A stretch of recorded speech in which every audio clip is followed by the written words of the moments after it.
আসসালামু আলাইকুম রহমতুল্লাহ। আমরা এসেছি ইপিএস বাংলা কমিউনিটি ইন কোরিয়ার দক্ষিণ কোরিয়ার প্রবাসী ভাইদের সাহায্য সহযোগিতা নিয়ে এসেছি।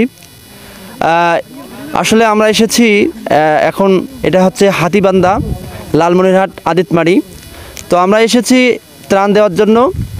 আপনারা সকলেই দোয়া করবেন দক্ষিণ কোরিয়ার প্রবাসী ভাইদের জন্য, যাদের অক্লান্ত পরিশ্রমের কারণে আজকে আমরা এই ত্রাণ এরকম বন্যাত্ম এলাকায় নিয়ে এসেছি।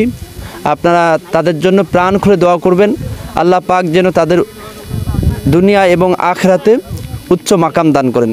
এই বলে আমি আমার সংক্ষিপ্ত কথা এখানে শেষ করছি। এরপরে আমার সামনে এই EPS Bangla community in Korea সম্পর্কে কিছু কথা বলবে আমার প্রাণপ্রিয় বড় ভাই ডাক্তার হাফেজ মাওলানা জোবায়ের হোসেন জুয়েল। নাহমাদুহু ওয়া নুসাল্লি আলা রাসূলিল কারীম, আম্মা বাদ। ফাউযু বিল্লাহি মিনাশ শাইতানির রাজীম। বিসমিল্লাহির রহমানির রহিম। কুনতুম খায়রা উম্মাতিন উখরিজাত লিন-নাস তা'মুরুনা বিল মা'রুফ ওয়া তানহাউনা আনিল মুনকার। এখানে উপস্থিত ইপিএস বাংলা কমিউনিটি ইন কোরিয়ার